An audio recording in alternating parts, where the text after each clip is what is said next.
Welcome to Bamfordrose and another question of the week.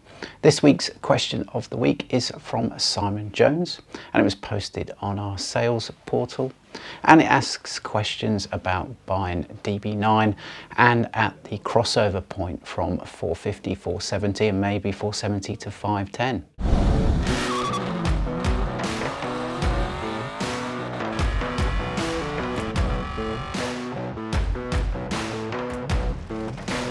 Before we get into this week's question of the week, as always, it really helps us if you can subscribe to our channel, click us a like and let us know your comments on buying a DB9 at the crossover threshold points. Simon's post reads, "I'd be very interested in thoughts on DB9. His heart is set on one and has been since they first came out, and 2022 might be the year for a purchase." So he's got some specific questions about purchasing, so let's go through them.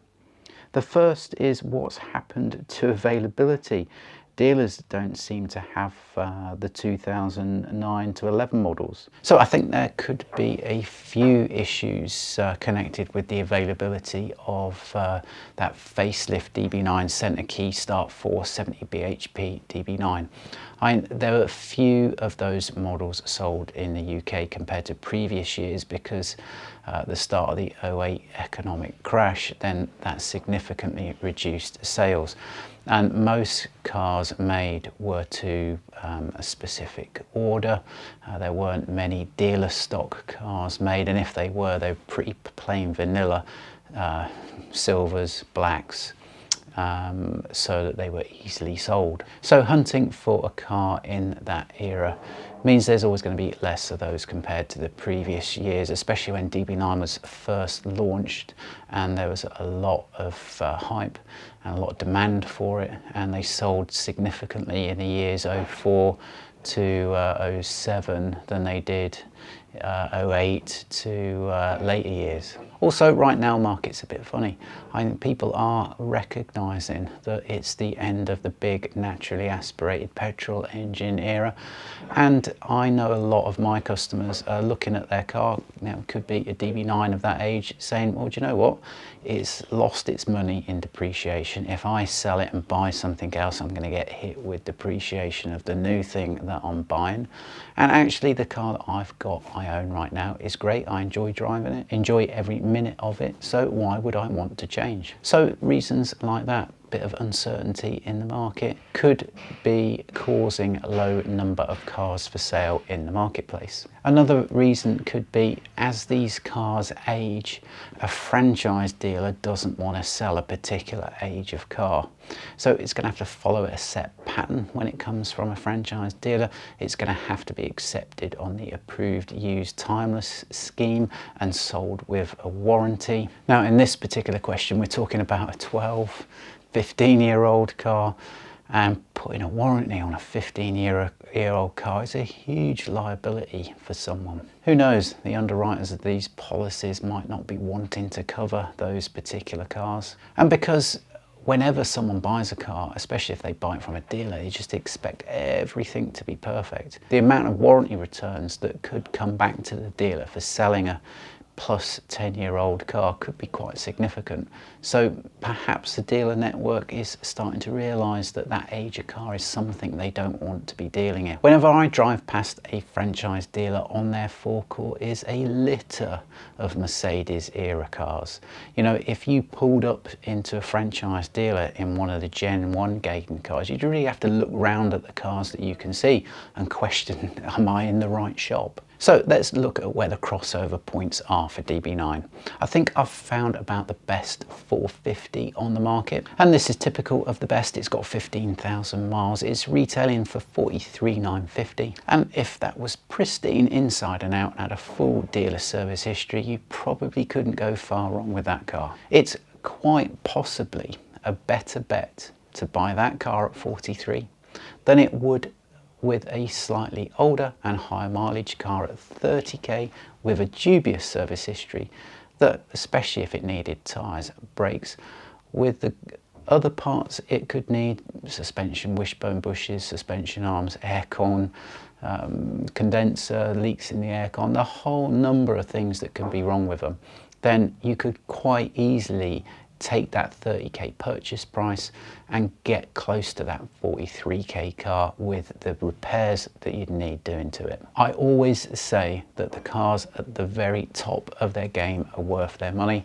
and I always make people aware that if you buy at the bottom end of the market, you could be buying a car that needs problems, and the cost to repair those problems added to your purchase price could put you way beyond the price of a better car that you could have got in to start with. But now we've got this 2011 470 bhp DB9 with 26,000 miles on the clock, retailing at 47,944. So slightly higher miles, slightly more price, but it is the 470 bhp motor and it's a little bit of a younger car. So where the advice to get into the 44k car over the 30k car is true, the advice to get into the 48k 470 bhp car compared to the 44k car is definitely true also. Now, like this car at 51,980, this is right at the upper threshold of a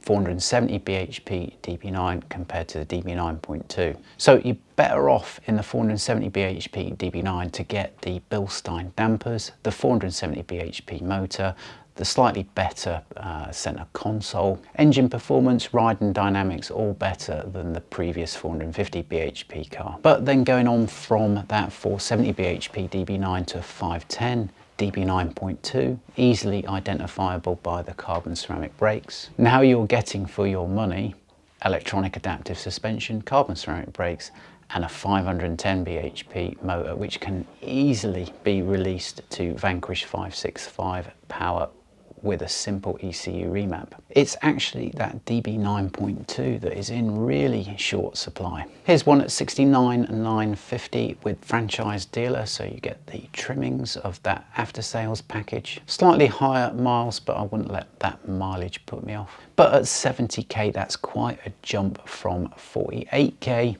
which is a jump to the next level up, which is at 51k. Is that DB9.2 really worth that extra 20k? Yes and no. The driving dynamics are way better. The carbon ceramic brakes are fantastic. The engine performance is fantastic.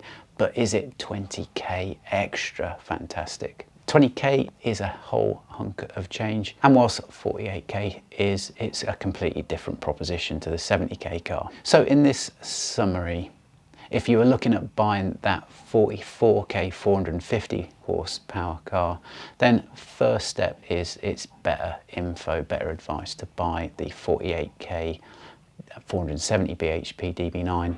But I'd stretch the budget to that 51k car because that looks a beauty. Final question asks, in the 55 to 65k target range, is it important to buy from a dealer, or would independent or private with BI inspection be a good option? Well, I think buying a car at any price with an inspection is a good option. You know, I've seen plenty of people get caught out buying 30k cars that need 20k spending on them, and a simple inspection would have given them all the information they needed to avoid that car in the first place. So whether you're spending 30k or 60k, it's still a bad experience if the car you buy turns out to have some hidden problems. If you're the type of person that can buy privately, backs 60 odd grand without getting too stressed out about it, then the money that you'd save buying it privately, especially if it had an inspection from the likes of us, then that is a really good option. But perhaps that money, 50, 60k, is the first time someone's bought a premium car, and you know, a bit of a premium car experience goes with that spend, and probably the dealer experience would be a good option for them. You know, get treated to the dealer glitz of the marble floor and plentiful coffee supply, and the car that they buy, although it would be prepped no different than any other car from an independent seller, at least it would have the extended and timeless warranty, so when you got it post-purchase inspected, you could take it straight back to them to fix anything that was seriously amiss. I think those questions are relevant to any buyer out there, so let's hear your comments about buying cars that straddle those price thresholds. Which option did you go for? And we'll see you on the next question of the week.